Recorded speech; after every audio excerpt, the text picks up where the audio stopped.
தொடங்கலாமா?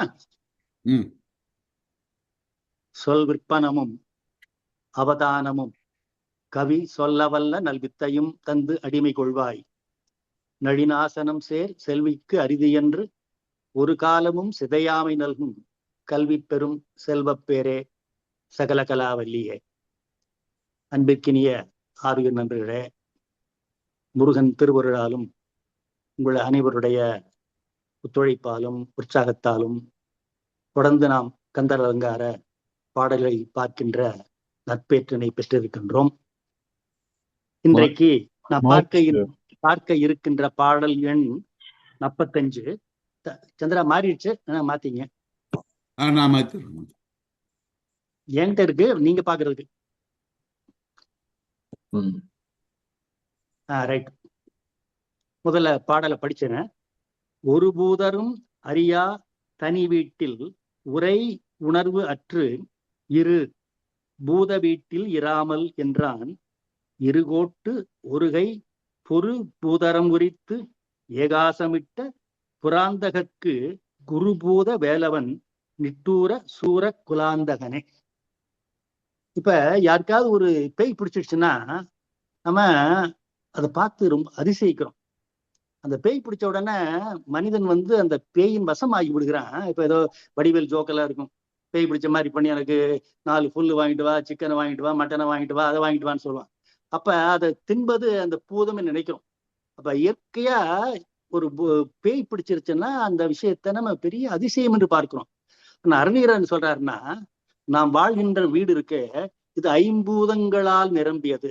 நம்முடைய 5 புலன்களுமே 5 பூதங்கள். கையொன்று செய்ய, விழியொன்று நாட, கருத்தொன்று எண்ண, பொய்யொன்று வஞ்சக நாவொன்று பேச, புலால் கமழும் மெய் ஒன்று சார விரும்பும் யான் செய்கின்ற பூசை எவ்வாறு கொள்வாய் வினை தீர்த்தவனின் பாடுறார். அப்ப நம்ம 5 அந்த புலன்களுடைய இன்பத்தில் ஈடுபட்டு இருக்குமே தவிர நம்ம இருக்கிற வீடு ஒரு வாடகை வீடு. இந்த வீட்டுல ஏகப்பட்ட பிரச்சனை இருக்கு. பூதங்களுடைய அந்த பிடியில இருக்கிறோம். நம்முடைய கண்ணுடைய புலனுடைய பார்வையில போகிறோம். இப்ப நாக்கு சுவையில மயங்குகிறோம். அதெல்லாம் இல்லாமல் இப்ப ஒரு வாடகை வீட்டுல எவ்வளவுதான் வசதியா இருந்தாலும் அது சொந்த வீடு இல்லை. அப்ப அது போல இருக்கின்ற இந்த துன்பம் நிறைந்த வீட்டை விட்டு யாரும் இல்லாத இறைவனோடு ஒன்று கலக்கின்ற முத்தி வீட்டுக்கு போகணும். அதுதான் அந்த மனித வாழ்வின் இலக்கணம், அல்லது மனித வாழ்வினுடைய ஒரு நோக்கம். நம்ம என்ன பண்றோம்? செய்கின்ற துன்பங்களினால புல்லாகி பூடாய் புழுவாய் மரமாகி பல்விருகமாகி பறவையாய் பாம்பாகி கல்லாய் மனிதராய் பேயாய் கணங்களாய் அசுரராகி முனிவராய் தேவராய் செல்லானின்ற தாவர சங்கமத்துள் எல்லா பிறப்பும் பிறந்தளித்தேன் என்று மணிவாசக பெருமான் திருவாசகத்தில் சொல்ற மாதிரி நாம் மீண்டும் மீண்டும் பிறந்து கொண்டு இருக்கிறோம். எத்தனையோ ஜென்மங்களாக நாம் பல பல பிறவிகள் இருக்கிறோம். ஏனென்றால் நாம் இந்த வீடு சும்மா நம்ம ஒரு இருக்கிற வாடகை வீடு. இந்த வாடகை வீட்டுல நாம் 5 புலன்களுடைய ஆட்சியில இருக்கிறோமே தவிர அதிலிருந்து நீங்கி முருகனுடைய நம்முடைய திருவருளாலே நாம் அவன் வாழ்கின்ற ஒரு திருமாளிகையாகிய முத்திக்கு செல்ல வேண்டும் என்பதுதான் வாழ்வினுடைய நோக்கம். அதை அறியாமல் நம்ம என்ன பண்றோம்? 5 பூதங்களாகிய 5 புலன்களுடைய கட்டுப்பாட்டில் வாழ்ந்து கொண்டிருக்கிறோம்.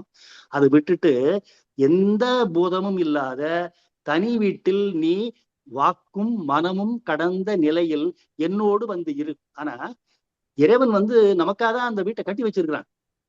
ஆனா அந்த அடியார்களுக்கு அவன் பண்றான். ஆனா அந்த நாம் வாழ்கின்ற வீட்டுல என்ன பண்றோம்னாக்க இந்த புலன் இன்பங்கள்ல ஈடுபட்டு நாம் நம்முடைய உடல் கொடுக்கப்பட்டிருக்கிறது ஆன்மா கடை தேறுவதற்கான வழி செய்வதற்காக.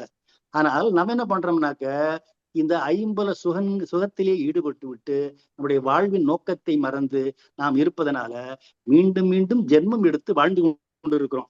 இப்ப இந்த இணையற்ற முத்தி வீட்டுல வாழணும்னாக்க இந்த 5 பூதங்களினுடைய பரிமாணமாக உள்ள உடம்புல நாம் பற்று நீங்கி அவனுடைய திருவடியை பற்றி நினைக்கணும். இப்ப 5 பூதங்கள் இருக்கு. இது ஒரு பௌதீக சாரீரம். இந்த பேய் பிடித்தவன் எப்படி உணவு உண்பதை பேய் தின்கிறதோ அதுபோல 5 செயல்கள் அந்த 5 இந்திரியங்களுடைய இன்பத்திற்காகவே வாழ்ந்து கொண்டு இருக்கிறோம். இது வாடகை வீடு, நிலை இல்லாதது.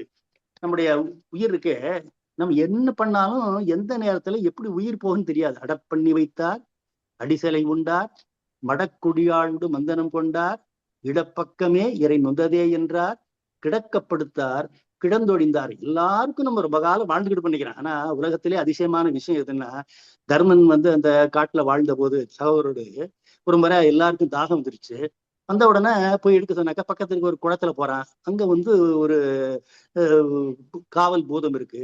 நான் கேட்கிற கேள்விக்கு பதில் சொல்லிட்டு அப்புறம் தண்ணி வைங்க அப்படிங்கிறான். ஆனா அவங்களுக்கு இருந்த தாகத்தினால போய் கையை வச்ச உடனே எல்லாம் மயங்கி விழுந்துறான். இந்த மாதிரி 4 தம்பிகள் விழுந்துடுறாங்க. 5ஆவதா தர்மன் போகிறான், பாக்குறான் எல்லா தம்பிமார்களும் இந்த மாதிரி மயங்கி சாகி கிடக்கிறார்கள். அப்ப அவனும் அந்த தாகத்துக்காக தண்ணி எடுக்க கையை வச்ச உடனே அந்த பூதம் கேட்குது, பாரு உன்னுடைய தம்பிகள்லாம் கிடக்குறாங்க, நான் கேட்கிற கேள்விக்கு பதில் சொல்லிவிட்டு அப்புறம் நீ கை நீங்கிறாங்க. சரி கேளுன்னு கேட்கிறான். உலகத்திலேயே அதிசயமானது என்னன்னு கேட்கிறான். நாள்தோறும் நம் கண்முன்னே நன்றாக இருந்தவர்கள் கூட மறைகின்றதை பார்த்துவிட்டு நான் மட்டும் இன்னும் பல காலம் வாழ்வேன் என்று நாம் நினைக்கிறானே, அதுதான் உலகத்திலே ரொம்ப அதிசயமான விஷயம் அப்படின்னு சொன்ன உடனே 4 தம்பிகளும் படைச்சுக்கிறாங்க. அதுபோல ஒரு நிலையில்லாத ஒரு வாழ்வு. ஆனா இந்த நிலையில்லாத வாழ்வில நாம் நிலை பெற்று இருப்போம் என்று நினைத்து கொண்டு இந்த ஐம்பூதங்களாகிய ஐம்புல இன்பங்களிலே ஈடுபட்டு வாழ்வின் நோக்கத்தை மறந்து நாம் இருக்கிறோம். அப்படி இல்லாம முருகனே கூப்பிட்டு சொல்றான், நீ என்ன பண்ற,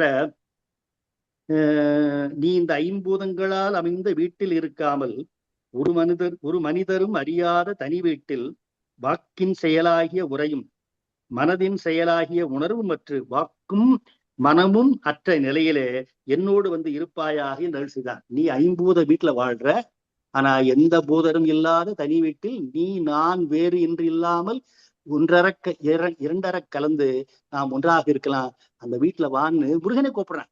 அப்ப அவன் எப்படின்னாக்க, இப்ப எந்த அடியவன் இருக்கிறானோ அந்த அடியவனுக்கு துணை செய்வதற்காக தான் இருக்கிறான். அவன் அருளாள். ஆனா யார் விரும்புறாங்களோ அவரை நோக்கி ஏங்குறார்கள், அது வேணும் இல்லையா? இப்ப ஏதோ நான் முதல்ல சொல்லியிருக்கேன் இந்த விஷயம் கூட. சூரியன் இருக்கு, அதை சுற்றி எல்லா கோள்களும் சுழல்கின்றன. ஆனா ஏதோ ஒரு படுப்பதற்காக ஒரு திராட்சைக்கு ஒரு தோட்டத்துல ஒரு திராட்சை கொடி காத்து கொண்டிருக்கிறது. அதன் மீது தன்னுடைய கிரணங்களை பாய்ச்ச வேண்டும் என்று சூரியன் ஓடோடி போய் அதை படுக்க வைக்கிறான். The sun with all those planets revolving around it and are dependent on it can still ripen a bunch of grapes as if it had nothing else to do. இப்ப அதுக்கு வேற வேலையே இல்லாம அந்த திராட்சை கொடியை பழுக்க வைப்பதற்காக அது போனதை போல இறைவன் அவன் பேர் அருள் வாய்ந்த பேரரசன். அவன் என்ன சொல்றானாக்க, இங்கு நம் இல்லங்கள் தோறும் எழுந்தருளி செங்கமல பொற்பாதம் தந்தருளும் சேவகன் அப்படிங்கிறார் மணிவாசன். யார் யார் உண்மையான பக்தியாலே அவனுடைய திருவடியில் ஈடுபட்டு நான் இந்த ஐம்பூதர் இல்லாத வீட்டிலிருந்து நீங்கி உன் திருவடியில் என்கின்ற முக்தி அடைய வேண்டும் என்கின்ற ஒரு அவா கொள்கிறார்களோ அவர்களை காப்பதற்காக ஈடேற்றுவதற்காக இங்கு நம் இல்லங்கள் தோறும் எழுந்தருளி செங்கமல பொற்பாதம் தந்தருளும் சேவகன். அவன் யாருனாக்க அங்கன் அரசன். அப்படிப்பட்ட மகாராஜா நம்முடைய வீடு நோக்கி வருகிறான். அப்படி நீ வா என்று முருகனே தன்னுடைய பக்தனை பார்த்து சொல்றான். ஒரு பூதரும் அறியா தனி வீட்டில் உரை உணர்வு அற்று இரு பூத வீட்டில் இராமல். 5 பூதங்கள் ஆட்சி செய்கின்ற அந்த வீட்டுல நீ விட்டு போயிடு. அப்ப எனக்கு வீடு இல்லைன்னு நினைக்காத, நீ வா. நீ இருக்கிற வீடு ஒரு குடிசை. அப்ப அந்த ஒரு நாடோடி பாடலே இருக்கு. 8 அடி குச்சுக்குள்ளே முருகா எத்தனை நாள் இருப்பேன், ஒரு மச்சு வீடு கட்டித்தாரும் திருத்தணி மலையிலே வேலவனே. 8 அடி குச்சுனாக்க நம்முடைய எஞ்சான் உடம்பு. இந்த எஞ்சான் உடம்பில எத்தனை நாள் நான் இருப்பேன், ரொம்ப அவதிப்படுறேன். இதை விட்டு எனக்கு ஒரு மச்சு வீடுனாக்க முத்தி, இறைவனுடைய திருவடி. மச்சு வீடு கட்டித்தாரும் திருத்தணி மலையிலே வேலவனே என்று சொல்வதை போல நமக்கு அந்த நாட்டம் வரணும். நம்ம இந்த உடம்புல வாழ்கின்ற காலத்துல இந்த இந்திரிய சுகங்களே போதும் என்று அதனுடைய ஆட்சியில பட்ட பிறகு எப்படி ஒரு பேய் பிடிச்சிருச்சுனாக்க நாம இருப்பதில்லை. பேய் தான் நம்ம ஆழ்கிறது. நாம் என்ன வேணாலும் செய்வோம். அது பேய் செய்யறப்போ பேய் நிறைய சாப்பிட்டதுன்னா மனசு சாப்பிடல. நம்ம ஒரு 4 இட்லி சாப்பிடுவோம்.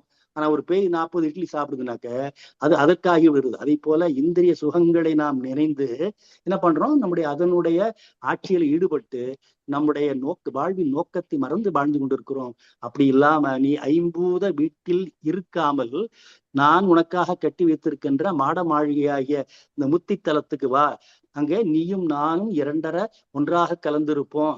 தனி வீட்டில் உரை உணர்வற்று. இப்ப நம்ம வாக்கு மனம் என்கின்ற 2ஆல் நாம் கஷ்டப்பட்டு கொண்டிருக்கோம். அப்படி இல்லாம வா அப்படின்னு சொல்லிட்டு அவரு சிவபெருமானை பத்தி சொல்றாரு. சிவபெருமானுக்கு 2 பெருமை சொல்றாரு. இருகோட்டு ஒருகை பொறுபூதரம் உரித்து ஏகாசமிட்ட புரந்தகன். இப்ப சிவபெருமானுடைய திருவிளையாடல்கள் 8.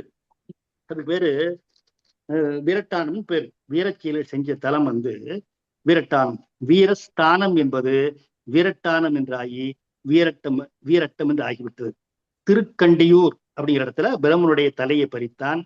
திருக்கோவலூர் என்கிற இடத்துல அந்தகாசுரனை வதம் செய்தான். திரு அதிகை என்ற இடத்துல திரிபுரங்களை எரித்தான். திருப்பரியலூர் என்ற ஊரிலே தட்சனுடைய தலையை கொய்தான். திருவுக்குடியில சலந்தர அசுரவதம் பண்ணினான். வழுவூர்ல யானையை உரித்தான். திருக்குறுக்கை காமனை எரித்தான். திருக்கடவூர்ல யமனை உரித்தான். இங்க பாருமா பார்க்க போறது 2 விஷயம். எதுனாக்க திரு அதிகை திரிபுரங்களை எரித்தது, அப்புறம் வழுவூர் யானையை உரித்தது. ஒரு கஜாசுரவதம். அவன் அந்த கஜாசுரன் ஆணவத்தினுடைய வடிவம். யானை என்பது ஒரு பக்கம் ஞானத்தின் வடிவம், இன்னொரு பக்கம் ஆணவத்தினுடைய வடிவம். ஆணவத்தின் வடிவமாக இருந்த கஜாசுரனை அழிப்பதற்காக என்ன பண்றான் சிவபெருமான்? இந்த கஜ அசுரனை அவன் அழிக்கிறான். அதுதான் சொல்றாரு. அந்த இருகோட்டு பண்ணினாக்க 2 கொம்புகளையும் 1 துதிக்கையையும் உடைய போரிடும் மலை போன்ற கஜாசுரனாகிய யானையை உரித்து அதன் தோலை மேற்போர்வையாக அணிந்து கொண்டவன். அவன் செஞ்ச முதல் அருள் செயல் என்னன்னாக்க 2 கொம்புகளையும் 1 துதிக்கையையும் உடைய போரிடும் மலை போன்ற கஜாசுரனை ஆகிய யானையை உரித்து அதன் தோலை மேற்போர்வையாக உரித்து கொண்டவன். அப்படின்னு பொருள் எல்லாம் வந்தால் ஆணவம் அழிந்து போகும். அப்படி சொல்றதுக்கான ஒரு சிம்பலா யானையுடைய தோலை உரித்து தன்னுடைய மேல் போர்வையாக பொறுத்து கொண்டிருக்கிறான். அவன் செஞ்ச 2வது திரிபுரத்தை அழித்தவன். அவன் யாருனாக்க மும்பலங்கள் ஆகிய ஆணவம் கண்மம் மாய் என்பது 3 கோட்டைகளாக திரிபுர அசுரர்களாக இருந்தது. அதையும் அழித்தான். அப்படிப்பட்ட 2 வீரச்செயல்களை செய்த சிவபெருமான் அவன் எல்லாருக்கும் குருநாதன். இப்ப நமக்கு எப்படின்னாக்க சாதாரண மனிதர்களுக்கு யார் குருவா இருப்பாங்கனாக்க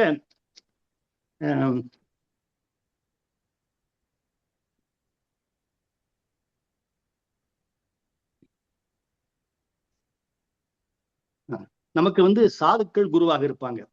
அவங்களுக்கு குருவா யார் இருப்பாங்கன்னா துறவிகள் இருப்பாங்க. அவங்களுக்கு குருமாத யாருனாக்க முனிவர்கள். அவங்க யாருன்னா சனகர், சனந்தனர், சனத்குமாரர், சனத் சுஜாதர் என்ற 4 பேர்.